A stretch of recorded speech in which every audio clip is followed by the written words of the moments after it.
See you then. Thanks, Gus. 8:15, a lot of people pinching pennies these days, which means that shelling out cash for an expensive cleaning service or perhaps dropping money on those cleaning products, not always an option. This morning, you are in luck because we have got Paul Grant here. He's president with the Maids Home Services. Good morning to you. Good morning. Yeah, so these are like the experts sharing their tips with you, so pay attention. That's right. Right? I mean, that's it, because we were talking about, no one really gets, well, some people get excited about cleaning. Sure. But if you're going to do it, you want to do it right. That's right.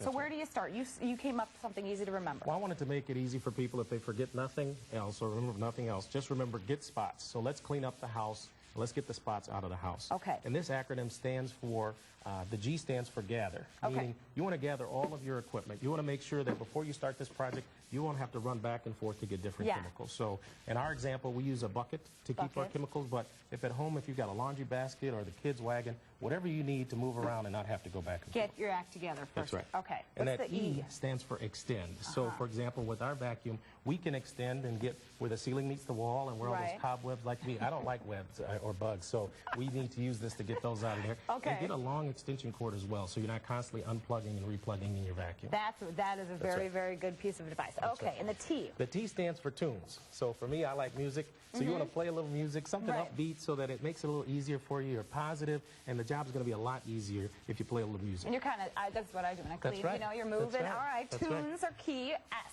S is specialized. So, for example, we use a big apron. So we have 3 pockets that we can put different cloths in. Okay. So you might want one for wood polish, you might want for glass cleaner, whatever other chemicals you use, but you want to use a different cloth for different chemicals. So specialize your equipment. That's probably a mistake a lot of people make. That's right. You don't use the same cloth for different types of equipment because you may end up creating some streaks and creating some problems on the surfaces that you're cleaning. Okay, so specialized. And what about the P in spots? The P stands for pre-treat. So, for example, if you're in a kitchen and you've got a greasy stove, you might use too much elbow grease and too much time. So just pre-treat that area, and let's come back to it later. So clean another part of the kitchen, and then come back and get it. It's going to be a lot easier for you. Because you get frustrated. I get frustrated. That's right. Okay, pre-treating. Okay, what's next?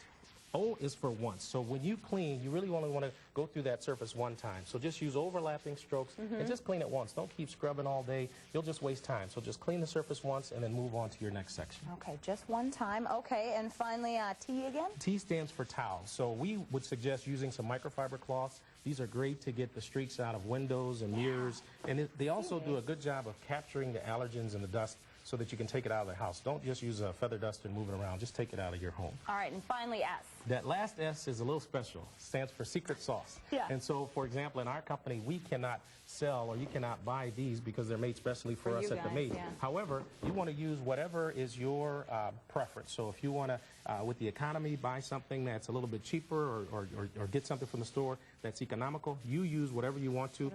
In our case, though, we have our own wood polish, we have our own glass cleaner. Okay. So the products that we use are specialized. Hey, and I know we're running out of time, but baby oil for? Baby oil is for the stainless steel sinks. Sometimes people have them. They got watermarks in it. Yeah. It's too hard to get out. You dab this on a towel, it'll look brand new. And pumice? A pumice stone is used in the toilet. So I know people hate to clean it, but sometimes you get a hard ring inside of there. And if it's a white toilet, you can use this pumice stone to clean it out. Very good tips. Thanks for being here this morning, Paul Grant. Rob, over to you. Go home and clean the house for your wife. That's right. Yeah, well, you know, I try for some